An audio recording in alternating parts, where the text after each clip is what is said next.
Coucou! Donc, toujours dans cette lignée des exercices de respiration ou de kriya, de purification pour le travail du ventre, on a aussi donc Kapalabhati. Là, on le fait assis, en tailleur. Moi, j'ai mis un bloc pour être un peu plus à l'aise dans les hanches et dans le dos. Donc, c'est un exercice qui travaille le ventre aussi, la digestion, la mise en place de la digestion, enfin l'accélération de la digestion. Et en même temps, on va travailler sur le cerveau. Donc ça relie un peu notre idée de, on a des neurones dans le ventre, on a des neurones dans le cerveau, les deux sont liés. Mon mental va jouer sur ma digestion. Je suis stressée, je vais peut-être avoir plus de diarrhée d'un coup, ça va accélérer d'un coup. Ou je suis un peu tendue, je vais être constipée. Et dans l'autre sens aussi, si j'ai le ventre un peu noué, ça va jouer sur mon moral, je ne serai pas forcément en forme. Donc tout est lié. Et dans Kapalabhati, on travaille aussi le ventre et le cerveau. Kapal, c'est le crâne, et Bhati, ça veut dire briller. Donc on veut faire briller le cerveau. On fait aussi remonter un peu les énergies vers le cerveau et nettoyer tout ça. Ça fait bouger le liquide céphalorachidien et ça permet d'avoir un peu plus d'ouverture, de faire le ménage, enlever les petites toiles d'araignée dans les neurones, dans le liquide céphalorachidien qui passe à travers les neurones et qui du coup va nettoyer toutes ces petites cellules là au milieu qui ont besoin. Donc voilà.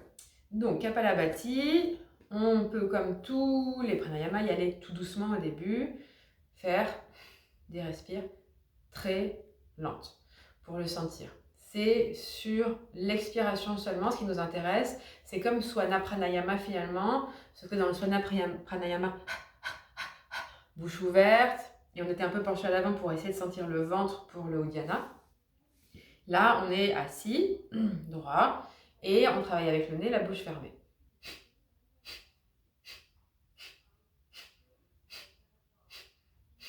Sur l'expire, vraiment sur l'expiration. On prend une inspire, et on expire le ventre qui rentre d'un coup. Si on peut le décomposer comme ça au début.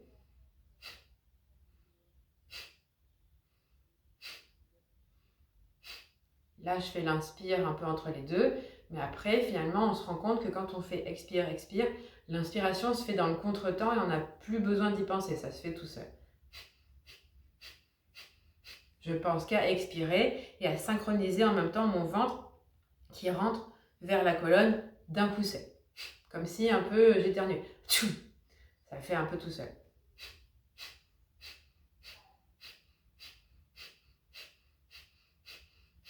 Donc quand on débute, on y va doucement, de plus en plus rapidement, et on fait des sessions au début 10 respirations, 15 respirations, et on fait des répétitions, 5 répétitions par exemple.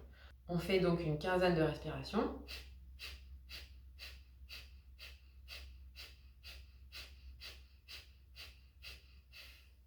La pause.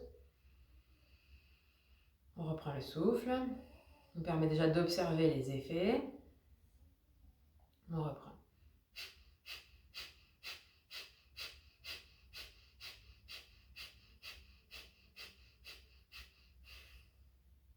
Et si on est à l'aise, on va jusqu'à 20-30 répétitions.